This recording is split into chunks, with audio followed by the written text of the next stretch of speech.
Okay, it looks like we are live. It looks like we are live. It's been a while since we did a live stream, and somebody asked me to do a live stream. So that's what we are doing. And it's going to be fun. It's going to be fun. We might even have a special guest.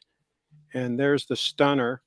Oh, of course, somebody calls me right when I'm going live. So, what a train wreck. I just went live. It's 5 p.m. sharp, and Dan calls. What's going on? I was just going to give you an update. I'm supposed to be working on my taxes, and I'm procrastinating, and I'm finding all these things that I need to do that don't involve my taxes. Oh, imagine Because that. I'm getting ready to dump my recycles. I mean, they're not going to dump themselves, right? Yeah. So anyway, I'm gonna let you go, but I did have some things I want to talk to you about that podcast, but I got to do this live show. Folks are coming in, so got to do what we got to do. You have sound of the show in the background. I got to figure that out. Okay, carry on. I'll see it. Let me go make sure I'm not logged in on the other computer. Stand by, folks. There's Brianna. Some photos. Stand by.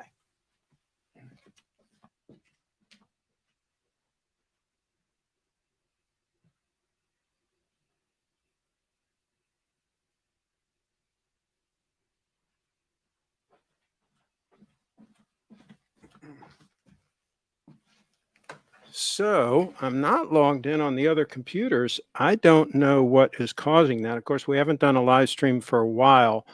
Um, Hair looking good. I haven't had a haircut for a while either. So is the audio still screwed up?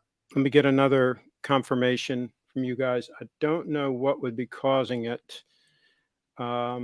Just look here and see if there's anything.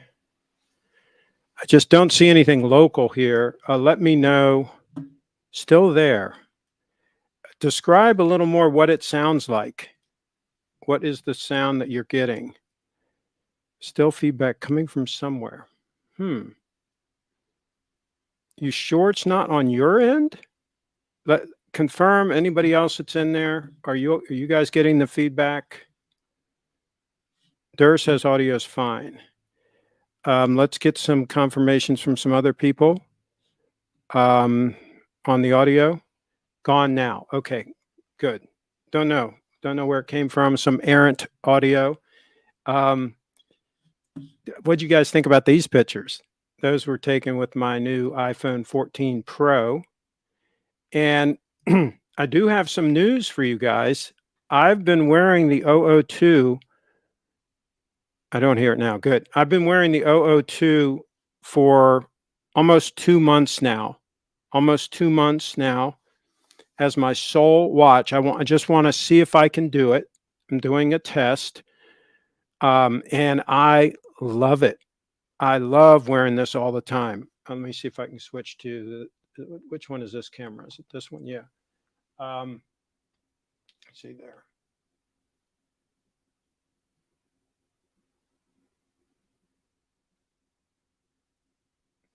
I just love it on wrist. I can wear it a little bit snug and it's fine. It doesn't bother me at all. It doesn't rattle around on my wrist. It just sits there. I can also, if I want to, loosen it one notch on the warmer days. Like today, it was kind of warm, but I didn't loosen it, but I could have.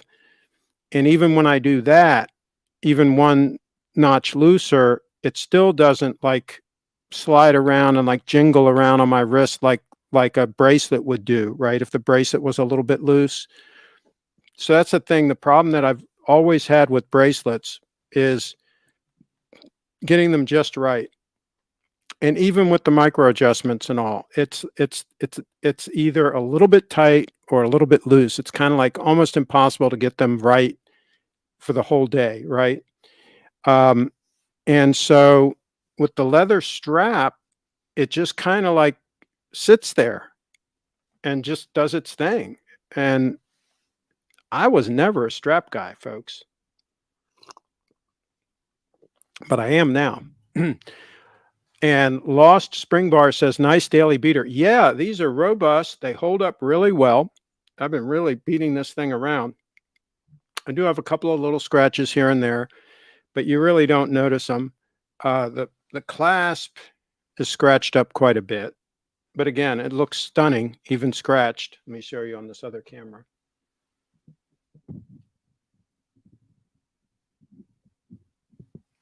It's hard for me to get the angle right. Anyway, it's hard for me to get that right. But anyway, it looks sweet in all circumstances. It looks sweet. Nice French cuffs, Craig. Oh, so yeah, I had if you look, okay, I want to show you a picture here. Always go for quality. See that shirt on the left? At least it's on my left. Maybe it's on your right. I don't know how you're seeing it, but the shirt there, that's the Gitman Brothers shirt that I have on right now. And so, yeah, I love Gitman Brothers shirts. They're very comfortable.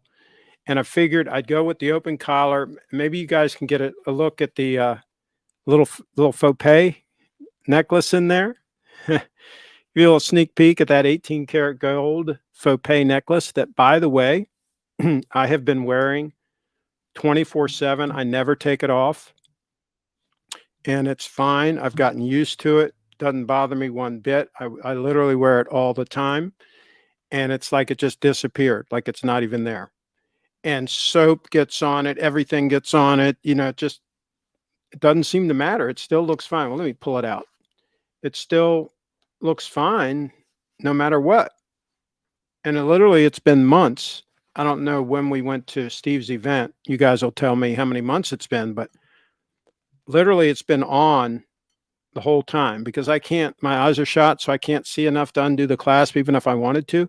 And plus, I don't want to put wear and tear on that clasp, opening it and closing it a lot. So I just wear it all the time.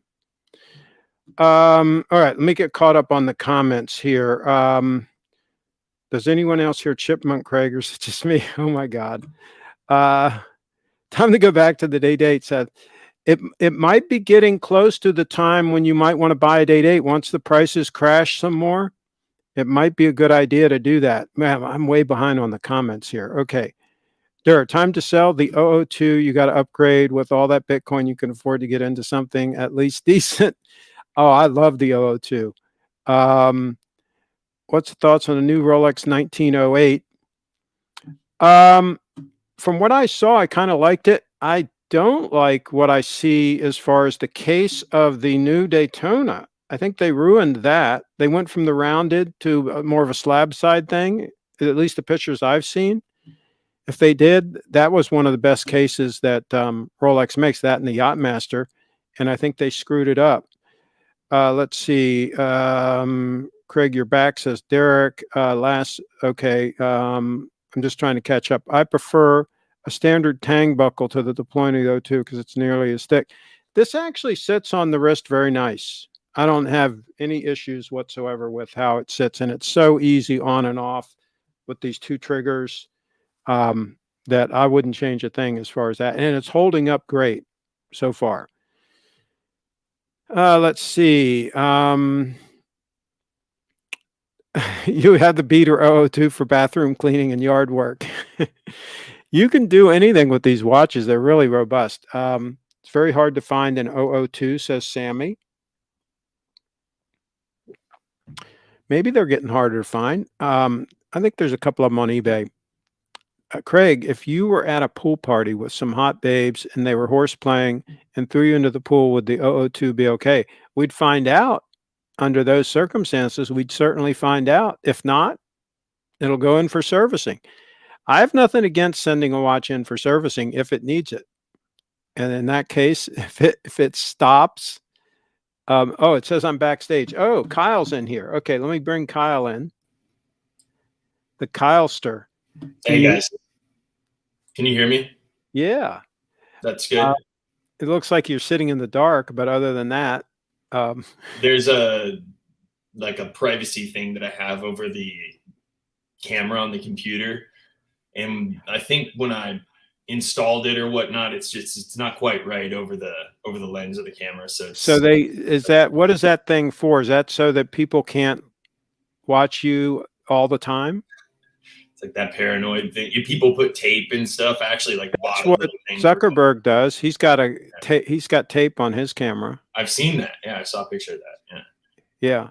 Yeah. So he does. I mean, right? We're going to catch up with you, but let me catch up on the comments here real quick. Have you been watching them? Yeah. Is Mostly. the only reason the GS deployment works is because it was made by the Italians, not whoever made it. It does work. Yeah, I think outsourcing that to the Italians might have been a good move. That's who made my faux pay bracelet and necklace. The new Explorer 36 is still the winner, in my opinion. You can't beat an Explorer 36. They got a great case and everything. Yeah, the chunked up Daytona lugs. What do you think about the Daytona lugs? Me? I mean, I didn't even really look at it. For me, it was like the display case back, I think, was the kind of the big deal. I think they went with more like the slab side. They might have, actually. I didn't even really notice that. Of the new. Here's another comment. Rolex also made the Yachtmaster case slab-sided. No, don't tell me they did that. They ruined the Yachtmaster also? Well, there is a chamfer on the edge, though. It's not a straight edge like there is on the Submariner. So, I mean, the Yachtmaster case was beautiful.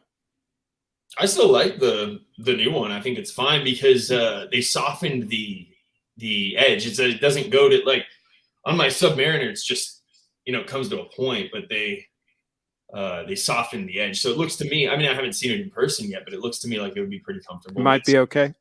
Okay, so here it says, Craig, you've been replaced in the watch community by Doc's report. He preaches financial responsibility. So what has he said? He said that it's time to get out of those steel Rolexes while you can, not ones you're wearing, of course. This doesn't apply to Kyle because he bought his watch to wear, but any box watches, any surplus box watches, might want to get out of there before everything collapses completely, because that's where things are headed. The prices are collapsing, folks. I like the new Daytona a lot. Display case back. It's only on the platinum one. There says, Craig, you thought about having a new money clip made by melting the 002 down. No, there's not that much gold in the 002. Yeah, I don't think it would make a heavy enough money clip. My money clip's heavier than my 002. Let's see. Part of what made the Daytona and Yachtmaster so beautiful was their curvy cases. Yes, that would be correct. They made the Yachtmaster out of titanium, though, under 100 grams. Okay. Did I hear somebody say that they made the Daytona larger? Did somebody say that? Did they? Actually, don't even know. I hope not.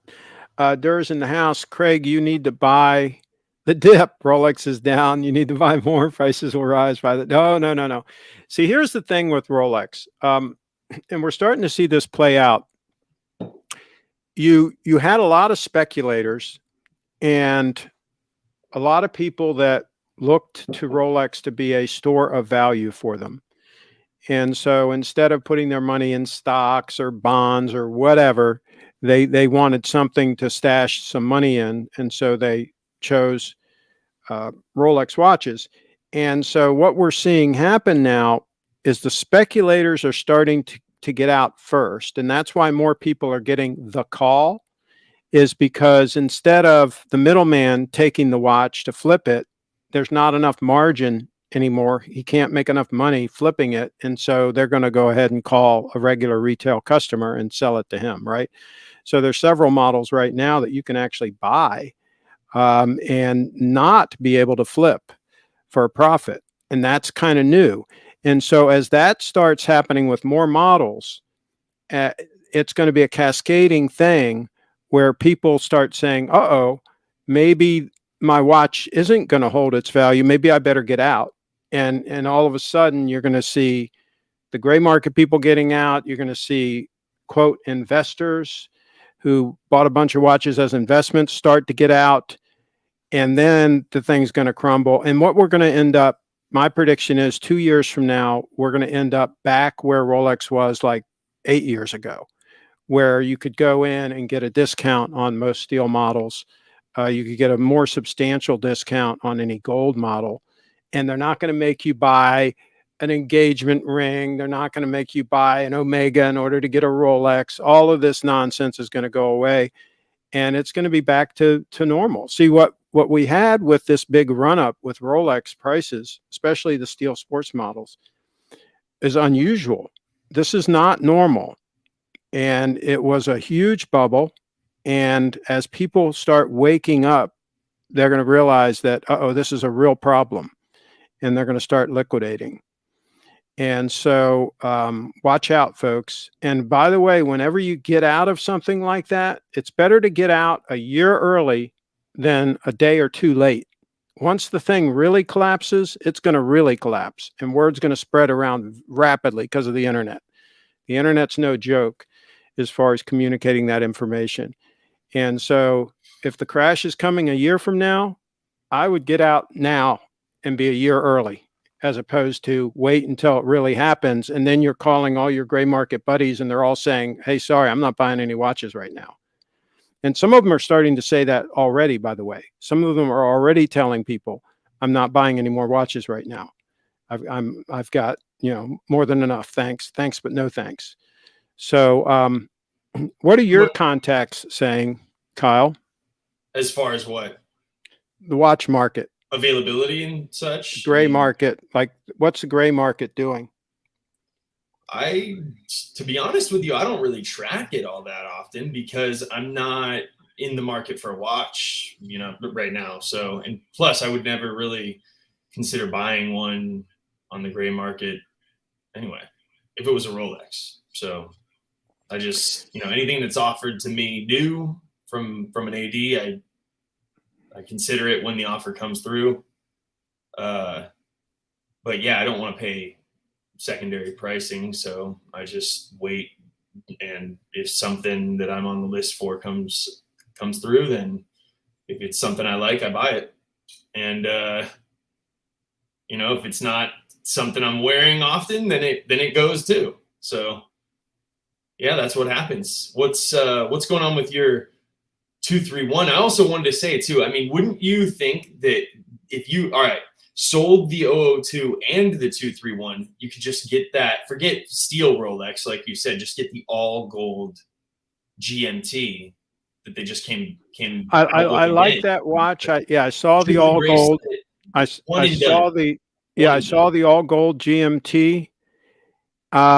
And I'm assuming that it has the ceramic sleeves in the bracelet, so you're not going to have the wear problems. But here's the problem, Kyle. I have gotten so spoiled. The last couple months, I've been wearing this 002 all the time.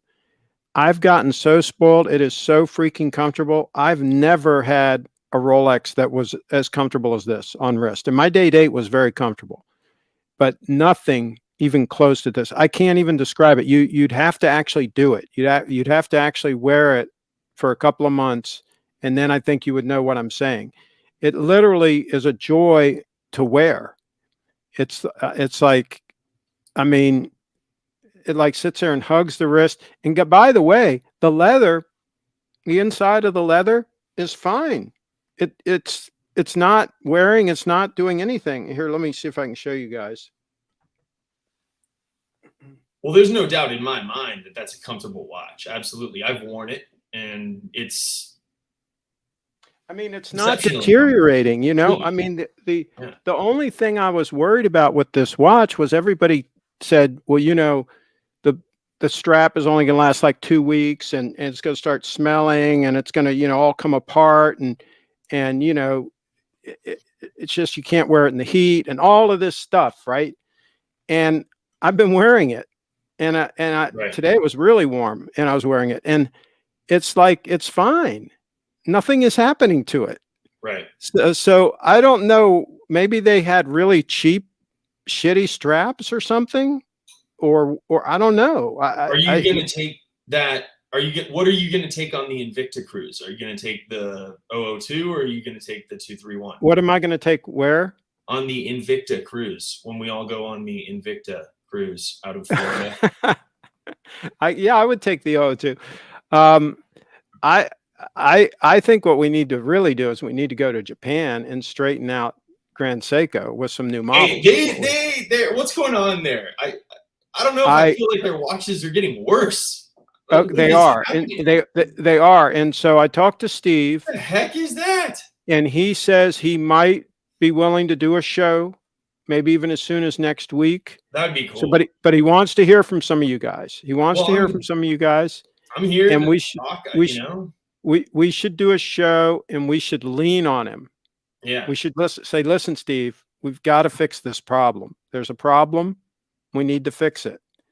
You know, there says, Craig, word on the street is that the Bitcoin Meister is actually selling his Bitcoin and buying Rolexes behind the scenes. He says Rolexes is truly the best investment. Rolex is financial freedom, blah, blah. Rolex secondary market has been stable over the last 6 months. So down from the peak, but hardly a crash, and has been steady. That's what it seems give it some time, Lost Spring Bar. We're just getting ready for the crash. The crash ain't happened yet. Okay, I'm just going to catch up on these comments here. Okay, I think we're caught up enough. Get Grand Seiko, tell them to stop making all these shitters. Yeah, good point. Okay, so right. Okay, so let's touch on Bitcoin real quick, because I've had, you always get these calls when Bitcoin takes a dip down. You get all your friends and your relatives and all, they call you and they say, "Are you all right?" Right? And it was down around 15,500 was the low. Yeah. And you're getting all these calls, right? And they're like, "Are you all right?" I said, actually, no matter what, but yeah, I hear what you're saying. I said, I've been buying Bitcoin like crazy. Don't you follow me on Twitter? I've been tweeting, my purchases and stuff. I've been buying the dip like crazy. I mean, what the hell? Of course I'm buying Bitcoin when it's at $15,500. And so, I mean, these people have no clue what the 4-year cycle is. They have no clue that the next halving is next spring. Okay. It's only a year from now, the next halving. Right. And the run up usually starts and happens and runs through the end of that year, whatever the year the halving is. So, let's say by the fall of 2024 or early spring of 2025, we'll probably be hitting the next all-time high. And not all-time high, I should say record high, because it won't be the all-time high, because we'll do another cycle and it'll go higher still the next cycle. But they don't study this, and they don't understand that these cycles happen. I mean, we had a big blow off top with SBX, Sam Bankman-Fried, and all his shenanigans, and selling fake paper Bitcoin and so forth, and pumping the market, and a bunch of other people FOMOing in and pumping the market. Right. So we had a blow off top, which we've had every single cycle, the same thing. And then the weak hands sell on the way down after the cycle. The weak hands sell. The strong hands keep buying and accumulating more Bitcoin. Tom says we're pumping since the start of the show. Say again? Tom says we're pumping since the start of the show. I haven't looked, but Bitcoin? Yeah, I don't know. But here's the thing. For Bitcoin to be doing as well this year as it is very telling, because they've thrown everything but the kitchen sink at Bitcoin as far as attacking it. Absolutely. Everything they can think of, all the doom and gloom, all the fudsters out there, everybody, attacking Bitcoin every which way they can, trying to equate Bitcoin to all the crypto scams as if it's the same thing, right? And all these things they're doing, we're up like 70% this year so far. Okay. Right. And nothing else is up 70% this year. Not real estate, not anything, not stocks, not anything. No. Okay. Bitcoin is outperforming everything in these tumultuous times. That could change, but yeah. We've got freaking bank failures. We got all kinds of stuff going on. I mean, we're going to be going into a freaking recession, most likely. Things are going to get really dicey. And the fact that Bitcoin is holding up as well as it is, to me, is very impressive. Right. So, yeah, I'm still betting on Bitcoin. I'm long term, as you guys know, and yes, I accumulated more. I have no business accumulating more. I'm way overweighted in Bitcoin.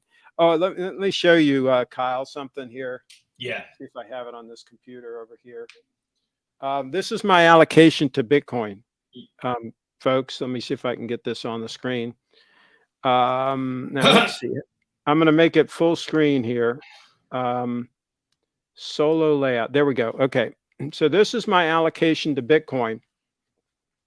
I've got, in case you can't read it, I've got, in the orange is 30% Bitcoin, and the reddish orange is also Bitcoin, and that's 26%. And in the purple is also Bitcoin, that's 14%. And in the blue is also Bitcoin, that is 11%.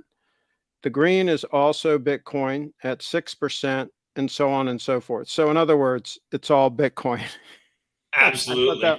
That was funny. That was a chart that Michael Saylor shared. That's a maximalist. And did you hear what Saylor did? Bought more coins. Oh my God, but talk about a guy with balls. I mean, this guy had a note with like a $200 million note or 250 million or whatever with one of those banks that went belly up. Right. So he negotiated with them because they needed cash, right? They were desperate for cash. Sure. So he negotiated with them and he settled the note at a 22% discount. So he got a 22% discount. He paid off the note with them. And then he turned around and bought like another 6,000 Bitcoin. I mean, the guy is a baller. I mean, every time you turn around, he does these amazing deals. Back when interest rates were at their absolute lowest, right? He knew the rates were going to be coming up, right? Sure. So he borrowed all he could at those really low rates, and then of course bought a bunch more Bitcoin. Right. But he front ran all of these interest hikes, right? All these interest rate hikes. He front ran all of that. I mean, every single move he makes. And here's the thing, he shares all of this stuff. He doesn't keep any of this a secret.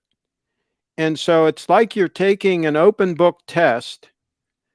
Kyle, imagine that you're at a Ivy League school and you're taking a test. You got the smartest guy in the world sitting next to you, and he's got his book open, and you're allowed to look at all his answers, right?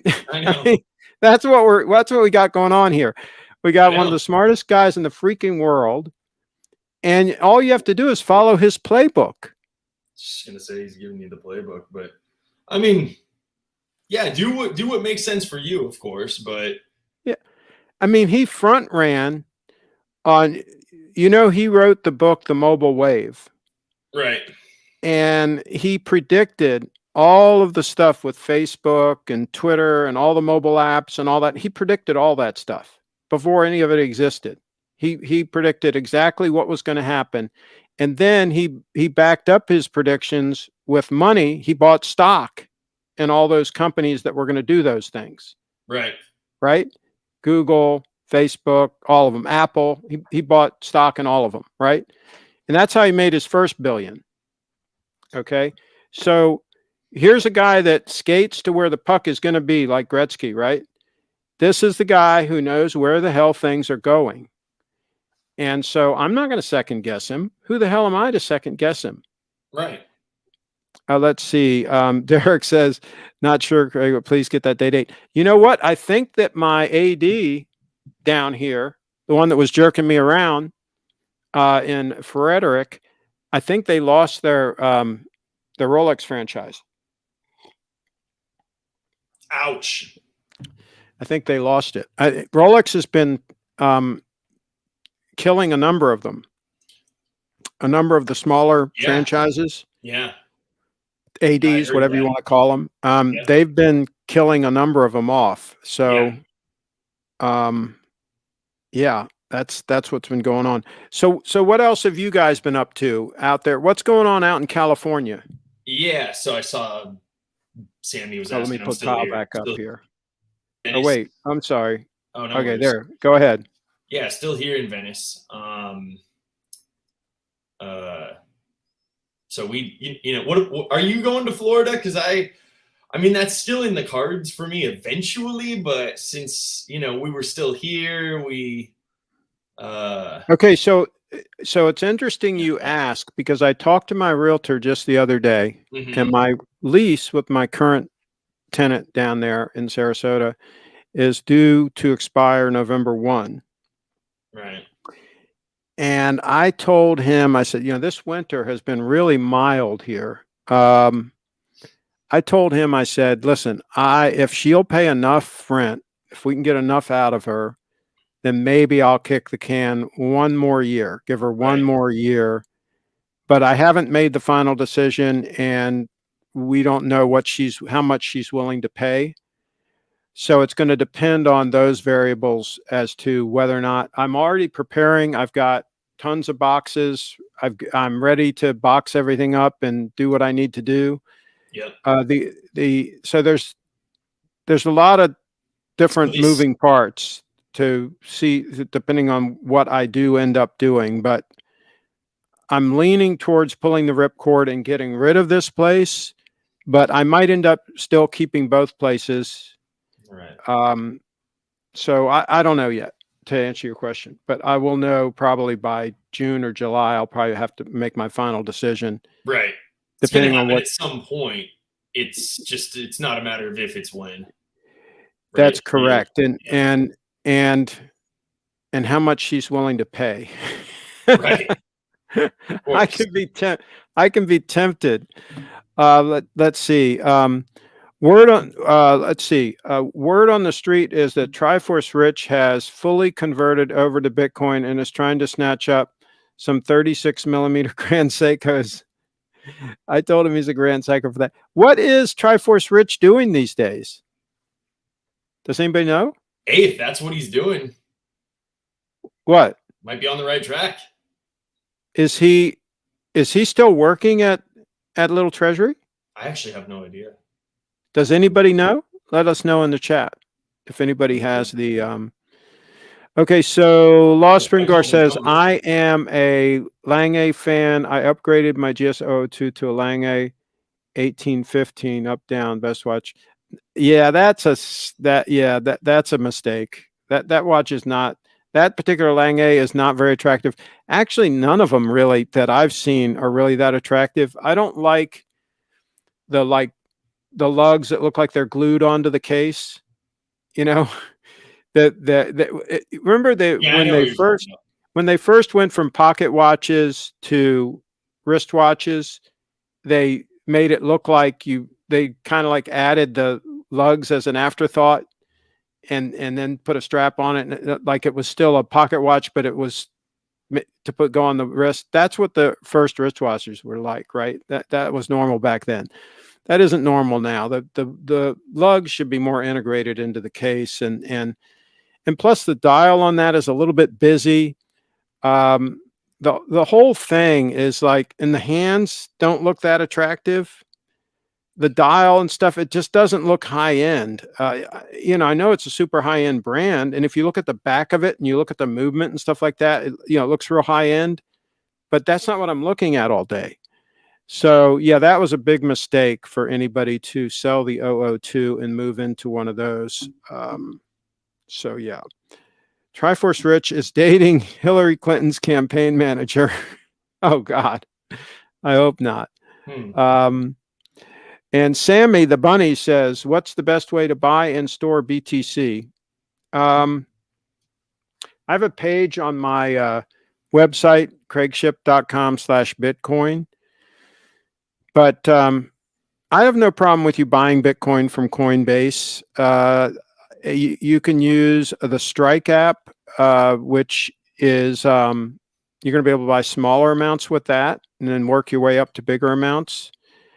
And then there's Swan Bitcoin, which I have links to sign up for both of those two on my Bitcoin page, and you'll actually get some free Bitcoin if you if you sign up. So go to CraigShipp.com/Bitcoin and learn all about that. It's really not that difficult. Now, once you've purchased it, to store it, if you have a significant amount, I would get what's called a signing device, also known as a hardware wallet, either a Trezor or Cold Card, something like that. Again, I have information about all of that on my Bitcoin page. And then you can actually take self-custody of your Bitcoin. You can actually be your own bank. That's the point of those devices, is you're actually your own bank. You actually control the Bitcoin yourself. Whereas if you buy it on Coinbase, for example, and you leave it there on Coinbase, that's not your Bitcoin. They've got your Bitcoin and control of your Bitcoin. And then they will decide if they want to give it to you or not. Okay. That's like the old way of banking. If you take it into your own self-custody, I prefer, again, a hardware device to do that, then you're the guy that controls it and nobody else. So that's the thing about Bitcoin. Let's see. Things are changing for sure. I live in Germany now and was invited in from the street by my local Rolex AD. Maybe Craig is going to be right. Cheers. Let's see. 002 Stunner versus Calitrava 1596. Yeah, no, definitely the 002 trumps that. Yes, not even a close call. Patek leather strap, greater than entire GS catalog. Let's see. Strap disintegrated after the first. Okay. All right. Well, you guys can see that comment. Okay. So, yeah, see, the 5196 doesn't look good from the side view. It doesn't look attractive from the side view, which is unfortunate because a lot of people see your dress watch from the side view. Is it true Bree has made the big time and started dating Chip Wong? She's made the big time. I don't know if she's dating Chip Wong. She's been on a reality TV show down in Miami, and she's doing really well. Let's see. We're good. Okay. So I'm thinking when you go down to Florida, you ought to at least try that new solid gold GMT with the Jubilee bracelet, right? Try it out. You owe it to yourself. After a month, if it's suiting you well down there in Florida. If it gets to the point, okay. So here's the thing. If it gets to the point, move on into that permanently, one watch solution. No. If it gets to the point where we get back to normal, and I can go into an AD and I can get, let's say, 25% off, right, on a gold GMT, maybe even 30%, which back in the day you could easily get on an all gold watch. Right. And I really like the watch, which I probably would. I like what I've seen of it so far. Right. I would consider it. Now, the Jubilee, does it have a hidden clasp bracelet or does it have micro adjustments? It has the Easy Link. So it's the same as the a lot of Rolex sports models that are not dive. And it also has micro adjustments too, though, right? I think it does. Yeah, I believe it does. Yep. Yeah. Okay. Yeah, I'm sure it does. Okay. So, yeah, I'm just thinking. So was it really better back then? This is what I've started to think. Was it really better back then when you could just walk in and buy them? Yes, you'll get a discount, but like right now, let's say you get a call for a piece from an authorized dealer, like a Pepsi GMT. I mean, that's retail price is like, you're gonna walk out of there, you're gonna pay like under 12 grand for it. You literally sell that watch the same day. Consider this a discount, if you will. They're actually, well, yeah, but that's now. That's not 2 years from now. We're gonna give you after everything crashes. I bought a Pepsi. You can literally liquidate it that same afternoon if you wanted to. I bought Kyle. I bought a Pepsi brand new for a discount. Yeah. Okay. I bought a Coke brand new with a discount. That is normal. Paying over retail for a steel Rolex is not normal. No, Okay. I'm not advocating that you pay over. I'm saying you wait, get your call. You're literally buying something that immediately you've made money on, whether you cash it in Well, yeah, or I mean, not. if I wanted to play that game, yeah, if I wanted to play No, I'm that not saying game, play that game. I'm saying try and, the and watch out. It's basically but here's the thing. risk Here's the free, thing. completely The risk free. way, if you can flip the watch for a profit, Yeah. which you can right now with a Pepsi, okay? Right. If you can do that, Yeah. me, just an ordinary guy, I'm not going to walk into an AD and be able to buy that watch. It's Right. not going to happen. Right. They're going to sell it to their buddy. They're going to sell it to a guy who bought a diamond engagement ring or whatever. That scam is still going on right now. And so it's a moot point. I mean, yes, if my AD, who probably not even an AD anymore, but let's say they were, if they called me tomorrow and said I can come down and pick up a Pepsi, I would come down and pick up the Pepsi. Yeah. And I would No, immediately sell it. I know what you're saying. It's easier said than done, and I get that. But my thought is this: is that if you started that right now, getting in contact with whatever it is, AD here in Florida, down in Sarasota, maybe within a year's time, it's yours. Who knows? Then you can deny it if they call you and things are back to normal and it's worth 10 grand less after you put it on your wrist and walk out of there. You just deny it and say, I don't even want to take the chance. But if things are still, if the situation is still the same in the secondary market, you might as well buy it, try it out for free, and then get rid of it. Yeah, but here's the thing, Kyle. I think more likely the case that would happen is, yes, I would get the call a year from now or 2 years from now. But the reason I got the call is because the other dudes don't want it now because they can't flip it for a profit. Well, like in other words, that market has evaporated.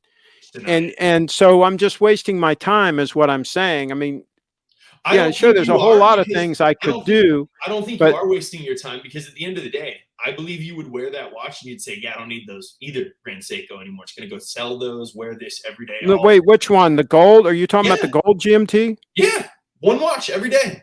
The gold GMT would be a possibility. Absolutely. Yeah. But not a regular Pepsi. No, I was using the Pepsi as an example of a watch that you would be foolish to deny should you get the call for that watch from your authorized dealer. Yeah, I mean, obviously, they're just basically saying, come in, we're going to give you something that's I think any of us, it's worth 20, get some credit card. I think any of us in this chat right now, I think any of us in this chat right now would take a Pepsi if some AD offered it to us, right? Sure, yeah. But that ain't going to happen.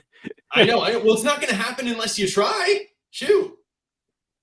I mean, even people that are really doing this stuff all the time are still having problems getting Pepsis, right? I mean, and I'm not going to put all that effort into it. I'd rather put that effort into earning more money and buying Bitcoin with it.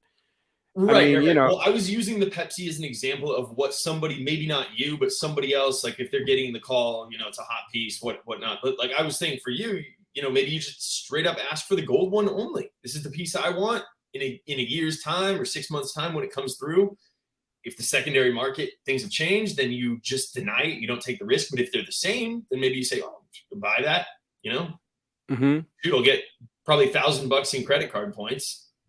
Okay. So Boozer's asking me a question here. He says,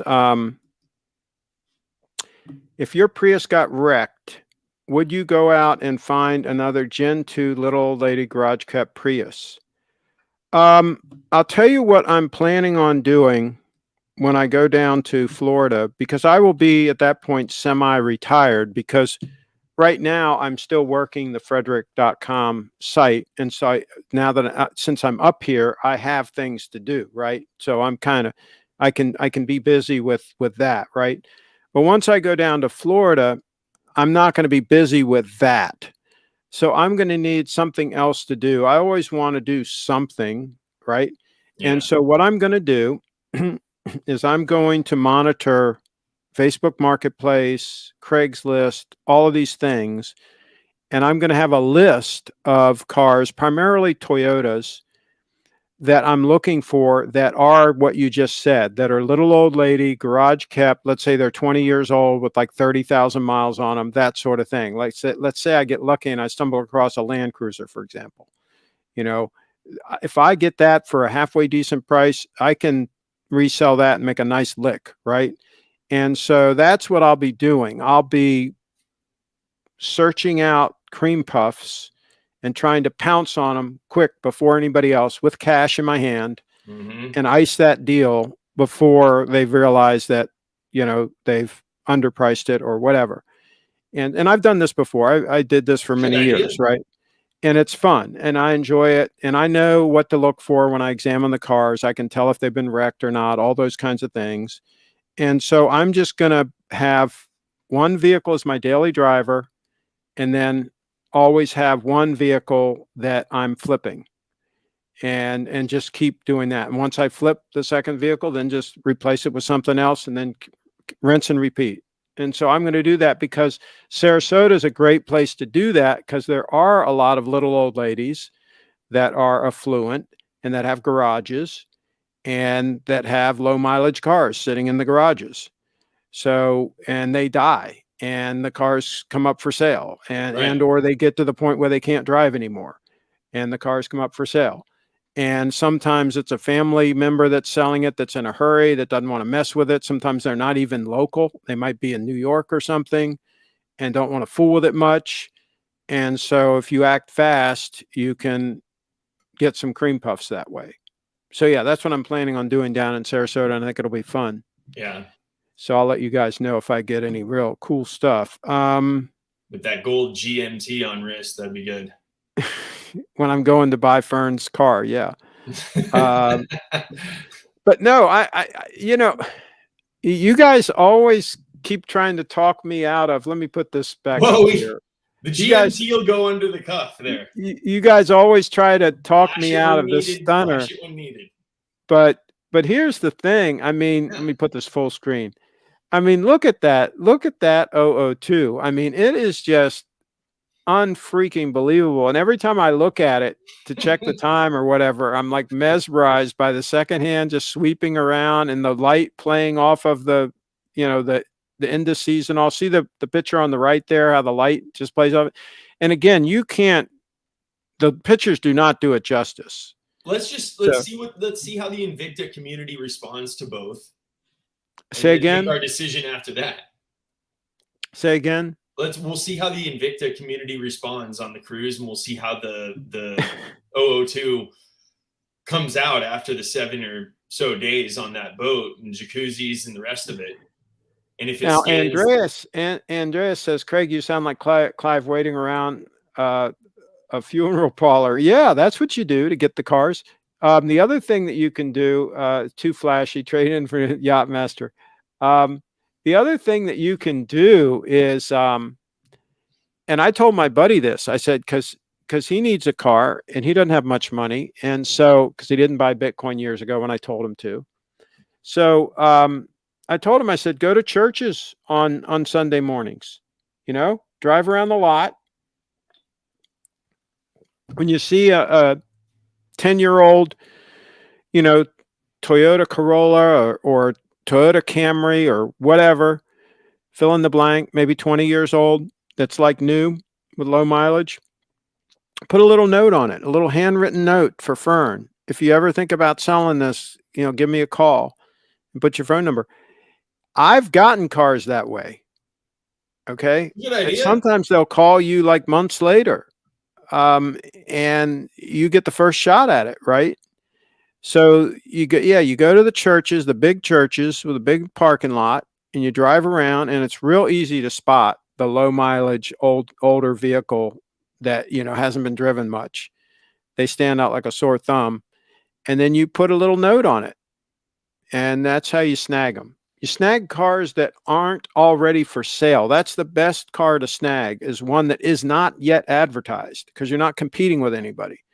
So if Fern calls you and says, "Oh, honey, I'm kind of finished with driving, and dearie, would you still be interested in my 1982 Land Cruiser that only has 12,000 miles on it?" Say, "Yeah, Fern, I'm headed right on over." Those are the kind of deals you need to seek out when you're down there. Because those suckers are worth a bunch of freaking money. So anyway, all right. what else? Does anybody else have any questions? We've been, it's been a while since we did a live stream. I would think you guys would have some questions. You have any questions for Kyle, for gosh sakes? What about this year? How many miles are on the Segway's odometer? I don't know how many miles are on the Segway. The device that tracks it has been replaced and also doesn't exactly work correctly. So I'm not sure the total miles on the Segway. But the tires have been replaced twice, so it's got a pretty good amount of miles on it. Man. Hey, Sammy's right here, though, about that Datejust. Man, Brett selling that Datejust. Woof.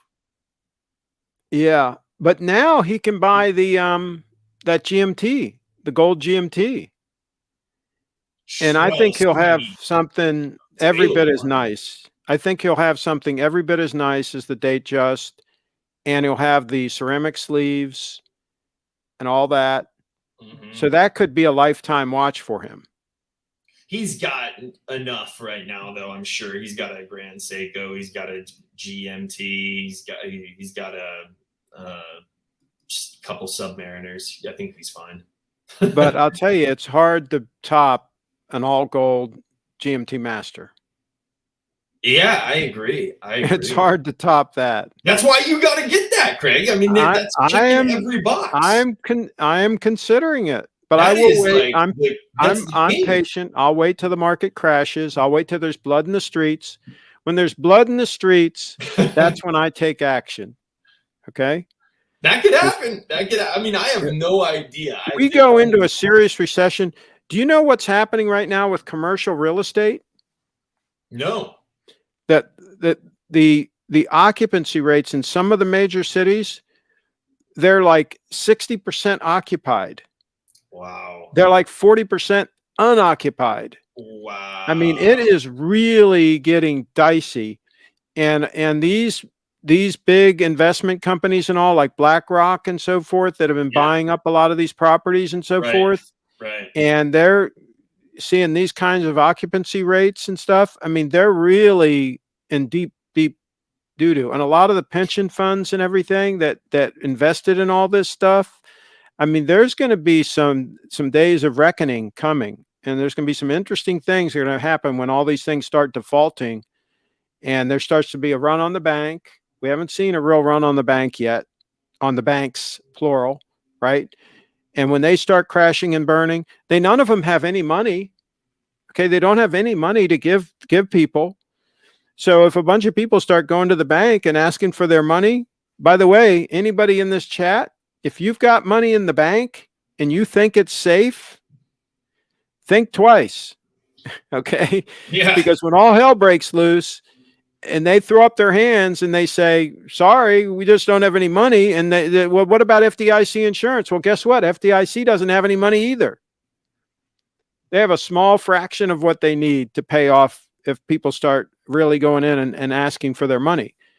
So get the damn money out. I don't care if you put it under your mattress, but get the damn money out of the freaking bank, because it ain't your money if it's in the bank. That's all I'm saying. That's a good point. It's a good point.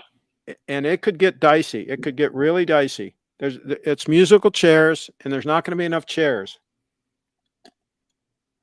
Yeah.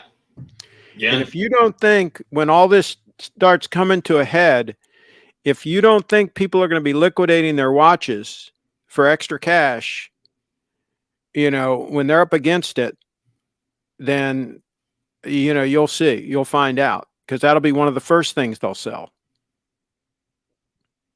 That and their extra car, et cetera, et cetera. The car market, by the way, remember it was hot as blazes? It's cooling down big time too.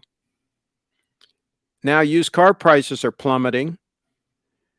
New cars are becoming available again at discount. So all of that is imploding. So anyway, I don't want to be the doom and gloomer here. I usually am not, but yeah, I'd be careful, folks. Be careful. They'll be trading Submariners for toilet paper. There you go. Craig, well, it's like you've said in the past, it's not a good time to be a no coiner. And I don't think that's ever been more true. than now. Well, here's the thing. What's interesting with Bitcoin is there are entities now, big entities, that are starting to see Bitcoin as an insurance policy in effect. As okay, I'm going to buy some Bitcoin just in case all hell breaks loose. They're thinking of it literally as an insurance policy. And some of these folks are literally billionaires, right? So if they just put 1 or 2% of their money in as, quote, an insurance policy, that's a lot of money coming into Bitcoin. And that's why we're seeing the prices that we are now. That's why we've seen the run up so far this year, is big money starting to come in. I have some contacts at Swan Bitcoin. Swan Private is their department where they just deal with high net worth individuals. And they've seen a big uptick in high net worth individuals and family offices and so forth, allocating, 1 or 2% of their portfolio into Bitcoin as, quote, an insurance policy against money debasement, right? They can debase the dollar, but they can't debase Bitcoin. So that's what we're seeing. And it's only going to continue. And Michael Saylor's having his big event for businesses next month in May, talking about the Lightning Network and all the developments that he's done there, and the various tools that he's going to have available for businesses that want to incorporate Bitcoin in their business as far as accepting payments and all these kinds of things. So he's having his big event. And then, of course, we're having the Bitcoin conference in Miami also in May. So things are going to get interesting with the halving next year. Things are going to get really interesting, I think. So, and Andrea says cash is king. Yeah, have some cash ready to buy when there's blood in the street. That's what you want to do.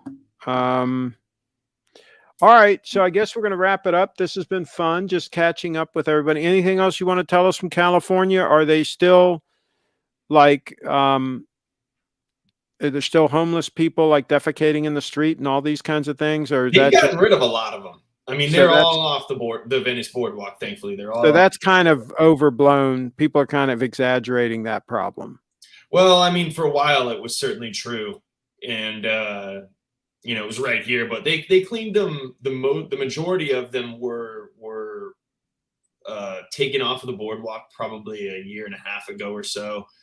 And then they've since been focusing on the blocks that are kind of east of the boardwalk here. And it's got a lot better, actually.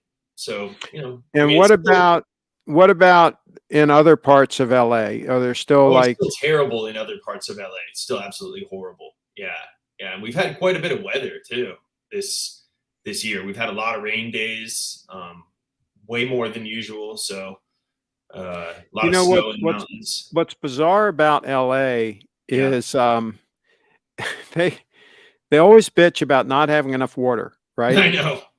And then you get these times where you have too much water, right? And they have flooding and all kinds of things, and a whole bunch of that water, right, goes into the Pacific Ocean. Sure. Right? So they've had on the books, they've had several large reservoirs that they were supposed to build like 20 years ago. Right. And the environmentalist wackos won't let them build them. And so that's why they have a water shortage issue. Because if they had those reservoirs, they'd be storing all this water, all this extra water. It would all be stored in the reservoirs to be used later, and they'd be fine. Mismanagement, as usual. It's a joke. It's a total scam. And all their policies simply make everything worse. I mean, it's like they do the 180 degrees opposite of what they should do. Sure. It's very sad. Very, very sad. Meanwhile, Florida is really standing up and really pushing back on a lot of these crazy things. They're pushing back on all the ESG narrative stuff. They're pushing back on the central bank digital currency that there are rumors about. I don't think the U.S. is going to do a central bank digital currency. I don't think they're going to be able to get enough support for that. You did a video on that, I think, right? But in any event, Florida, DeSantis came out and said, okay, you can pass one if you want, but it's not legal in Florida. nobody can use it in Florida, right? He's like drawing the line. So I think it's going to get interesting with some of these states really pushing back on some of these crazy things that that the Fed is going to try to do to save itself. Do we have a word from Steve on his timeout watch event later this year? Is that happening, or do we not know? No word yet, but I'm sure he'll have it. Yeah. If he's still vertical, I'm sure he'll have it. But no word yet. Andres says, Craig, diversity at a long-term approach is the only way. As for the short-term, just look. I'm not going to diversify into anything. I'm gonna keep my money in Bitcoin. I'm betting on the fastest horse, folks. That's what I'm doing. Water. Yeah, we don't pronounce water correctly here. Let's see. That's a Maryland thing. Start doing a show once a week, please, Sammy the bunny. Probably should. Let's see. Probably should do a show once a week here because there's too much to talk about. We haven't today even taken a look at the Grand Seiko releases that they came out with, or we've touched on the Rolex stuff, but haven't really like looked through it. We should do a dedicated show. This was more of a catching up show, but we could do a dedicated show to those topics, and go through what they've come out with and talk about how bad it really is. Yeah, we could do that with some nice photos, get some nice photos together. Well, you have the ability to like switch back and forth between the website and your, like we could go through the website, couldn't we? Yeah. Let's see. It's 6 o'clock. We've already been going for an hour. So yeah. We're going to have to do another show specifically go through the Rolex releases. And then the GS releases and whatever else, Well, we'd probably do a separate show on that. That's what I'm saying. Yeah. We can do that the following week, whatever. But man, those GS releases, I'd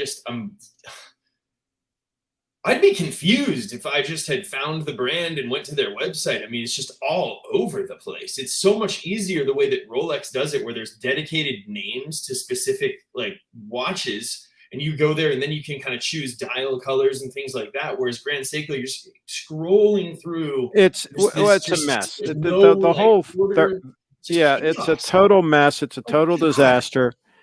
But even Rolex, it's kind of like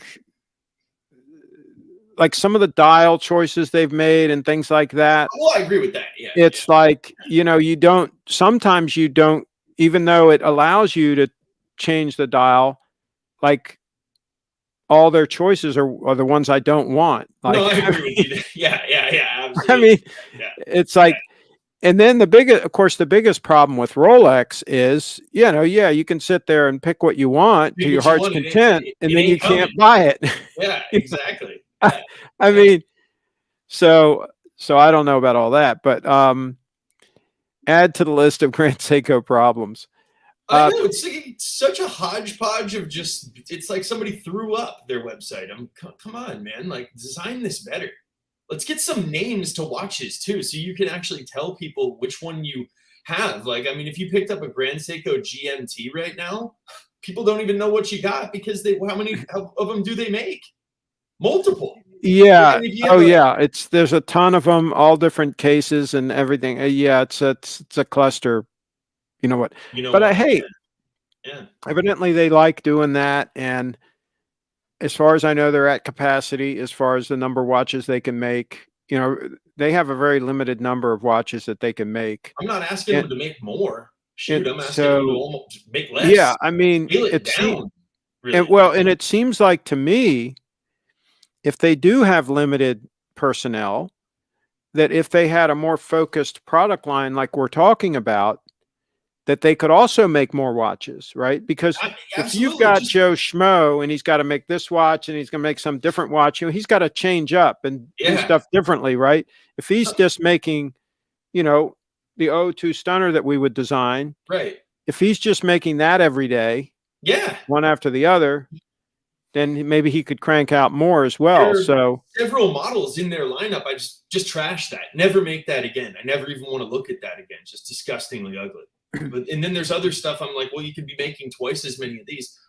Although maybe none of them are selling anyway. I have no idea. But Yeah. take what sells, Craig, I guess. Craig, But what's for dinner tonight? I'll get to that. And Durr says, they're better known for their bullshit inspirational dial story names than the reference number.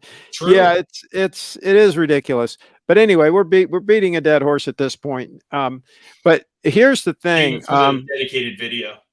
Yeah, here's the thing. So dinner, okay. done a very slight pivot. Okay, not much of a pivot, but a very slight pivot. So I'm going to have a large sweet potato. I cut it up every which way once it's cooked. Yeah. Then I put some avocado on it. Then I put some vinegar on it. Then while I'm doing that, while I'm prepping the potato, I have cooking separate tomato, sweet onion, which is chopped up, and spinach, and sometimes some kind of meat, maybe some salmon or whatever, right? But depending on what I feel like doing. Yeah. But anyway, that my base is the potato with the avocado with the vinegar, and then you cook up that tomato with the sweet onions and some spinach, and that goes on top of that, and then some hemp seeds, some mustard, right? And then again, whatever kind of meat that I might be having with it. Maybe it's going to be some pork, maybe it's going to be some salmon, maybe even some chicken. I'm trying to back away on the chicken though, because the modern chickens that they now raise are scams. They're all full of extra fat and all kinds of stuff to make them taste good, and so they're kind of like a scam.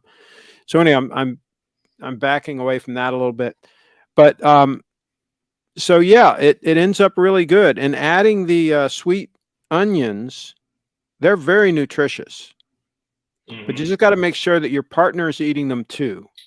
Right. So that you don't have a real problem with that. But once you get used to them, it should be fine. So I yeah, eat a lot of onions anyway. I haven't added it to the sweet potato dish yet, but I'll have to, And I'm actually also going to start rolling in some garlic.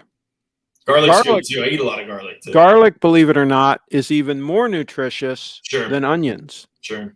They're both very nutritious, very good for you. Yeah, I eat a lot of garlic too. So that's what we're doing. So all right. Well, thanks everybody for tuning in, and stay solvent out there. Don't use leverage. Don't go into debt. A lot of people are in debt, and when this financial crisis really does hit in earnest, there's going to be some people that are going to have some serious issues if they're carrying heavy debt and they lose their job and all this kind of stuff goes down. So watch out, folks. Be prepared. Proper planning prevents poor performance. And hey, if none of this happens, we're all good, right? But if it does happen, it's best to be prepared for it. Got to be prepared. Well, we should do a show next Saturday though on either Rolex or Grand Seiko, and maybe we take it from there.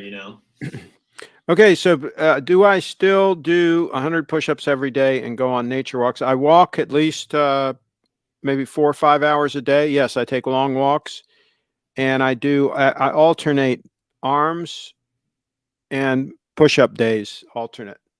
So yeah, the day that I do arms, I don't do push-ups, and the day I do push-ups, I don't do arms. So yeah, that's what I do. And with the arms, all I'm doing these days is I take 25-pound dumbbells and I do alternate curls. So I'll do 10, and then I'll do pushing it up over the head. I'll do like 15 reps of that, and then I'll take them back down and do like another 10 or 15, and then put them down and then rest for a minute or two and then do another set. And I'll maybe do 5 sets of those. And so, so that's all I'm doing for arms. And that helps a little bit with back and all, because you're doing the pressing up, and shoulders helps a little bit with all that. And then the push-ups are good for like, a lot. They help with a lot of things. So yeah, trying to keep ahead of things. When you get old, you got to do what you got to do. So one more from Durr. Craig, have you ever thought about being a daredevil and eating a regular potato? I do buy the regular potatoes when they don't have the sweet potatoes at Costco. I buy them at Costco, and sometimes they don't have them, sweet potatoes. Then I'll buy their big baking potatoes, and they're really good. I mean, they taste great too. Either way, either dish tastes very good. And the avocado really makes it. When you put that avocado on the that fresh avocado on the potato with the vinegar and some pepper, that alone tastes great right there. And then you add the other ingredients, and it's just really freaking good stuff, folks. Really base nutrition. How many whip cracks on arm days and Sabenza slashes? I watched a movie yesterday. Darn, I can't remember the name of it. The guy was hunting the killer. There was this expert killer guy, and the main character was hunting him, and the expert killer guy was an expert with a knife, right? And the guy who had trained him ultimately found him and cornered him, and they had it out, right? And so here you got the expert that had trained him fighting the student, right? In the final scene. You guys know the movie I'm talking about? The hell's the name of it? I can't remember the name of the actor that's in it. Much What less. era is this? Oh, it was like probably 10 or 15 years ago or something. I don't know. Oh, It's not real recent, but anyway, it's on old either. Amazon Prime. But that storyline, we've seen that storyline before, but yeah, it just reminded me of the knives and how dangerous a freaking knife can be in the right hands. This guy killed a bunch of people in the movie using his knife, and he took down 2 hunters that had high-powered rifles and were hunting in the woods. He took down the 2 hunters with his knife. So I don't. That is not ringing a bell. I'm not sure what that one is. Faux pay necklace. Dur's got it. Yeah, that's probably it.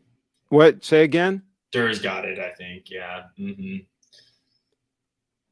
No, it wasn't Crocodile Dundee. No. So let's see here. Faux pay necklace with Cuban link chain, or Cuban link chain. I really like the faux pay. It's very comfortable. I have not had the Cuban, so I don't know how comfortable they are to wear. But this one that I have on right now, it just disappears. You don't even know you have it on, and it's really nice. It's attractive. I like it. Let me pull it out. I'll put it like this, so you guys. That's not bad. So you guys can see it a little bit more. But yeah, it's super comfortable. It just sits there all the time. And it was a good length. I can actually take this off if I'm careful without unfastening it. It's tight, but I can actually take it off. But I don't bother because it just sits there and it does fine. What's this guy's name? Darn it. Why can't I remember this guy's name in this movie? Because you guys would probably remember it. Anyway, if I think of it next show, I'll tell you guys. It starts out. I can't believe none of you guys have seen it. It starts out with the scene where these 2 hunters have these high-powered rifles with really cool scopes on them, and they're hunting like a deer or something. And it starts out with this guy kind of like taunting them, like, they can't see him, but he's like taunting them and running around like he's hiding, and they're like trying to find him, and then finally like cuts the one guy, and then he slowly cuts the other guy, and he taunts him, and he ends up killing them, both of them. Right. And then it goes on from there. And then the main character was an military guy that trained the best of the best killers, right? And he had trained this guy, and he was retired and living in some cabin in the woods, and the FBI came and got him, like, you're the only guy that can catch this guy type of thing, right? And so he had to go after him and try to find the guy. Meanwhile, the guy's killing all the other FBI agents that are trying to get him, right? They Okay. can't handle it, right? So this guy has to step in and save the day. So that's the movie. But I can't believe none of you guys have seen it. It's pretty wild. If I And have, it's not ringing a bell. it does show you how effective a knife can be. Right. Why can't I think of that guy's name? Yeah, I'll never find it right now. The lead actor? It's on Amazon Prime, the movie. The the lead actor. I can't even think of the lead actor's name. He's a famous guy, but Bruce Willis? Similar to him though. Okay. This guy's been in a lot of movies. Why in the hell I can't think of it? Arnold Schwarzenegger. No. Yeah. Sylvester Stallone.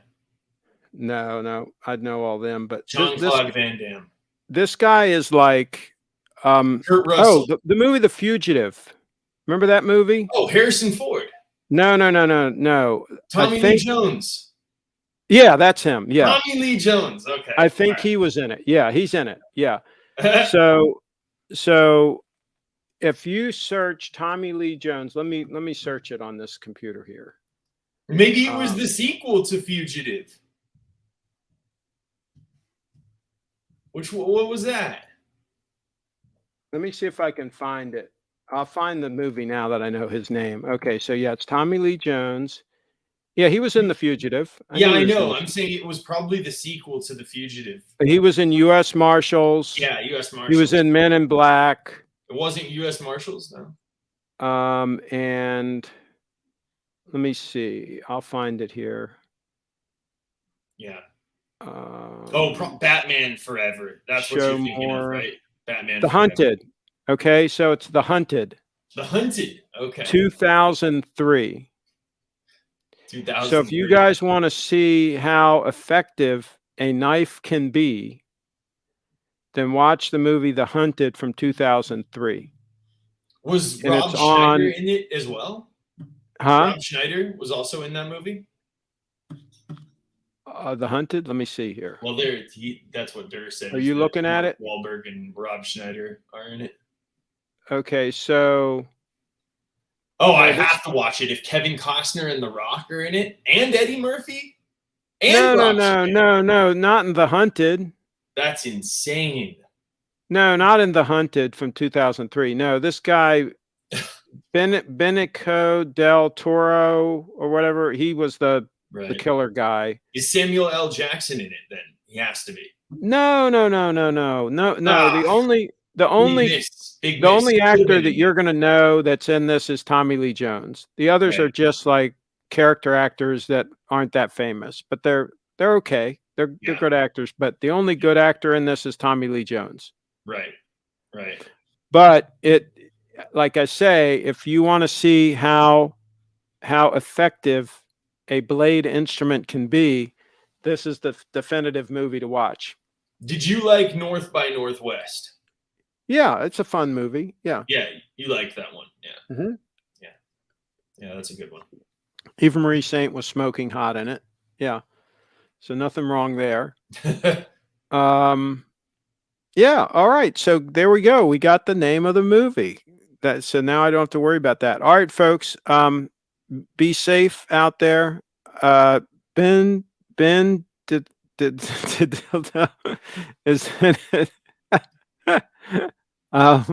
Bendito Delmonico, amazing. So he wears an 002. Of course he Have does. you seen it, Durr? Durr, have you seen that movie, The Hunted? Do tell. Has anybody seen it? I can't believe none of you guys have seen it. No, I didn't see it. I don't even remember. Oh, you guys were hip, man. High school. I don't know. I moved to Santa Barbara in 2003. So that's probably why you were probably memorable year, but it's actually not one of his biggest hit movies. So that's probably why. It's it's not as famous as looks like he was in Under Siege. He was in a lot of things. Double Jeopardy. Right. So yeah, he's been in a lot of movies. But anyway, this one, I think this is for me, this is one of his best movies. I like it. There's a Tommy lot Lee of Jones. action. He's good in it. The So, and Fugitive yeah, is good. he's though. and he's wearing an 002 in it, and he's also wearing a faux pay bracelet like this right here. Perfect. Let me Perfect. show you guys this. Yep. So there you go. All right, folks, carry on. And are you any of you all on Twitter? Anybody that's watching? Any of you all on Twitter? I'm not. I share a lot of cool stuff on my Twitter, so there's that. Yeah, that's where he guts the GS watchmakers and then serves them on a bun at Hoffman Subs. I love that movie. There you go. Durr saw it. Excellent. Yes. Durr saw it. Good. All right. Well, thank you all for tuning in, and we've had fun. We caught up. I'm still alive. So somebody made a comment on one of my videos the other day. Well, he must not be alive anymore. That's why he hasn't done any live streams. So we are live, and we're doing a live stream. Dang. So that's how that whole thing works. Thanks for popping in. Oh, by the way, how's Leslie doing? She's good.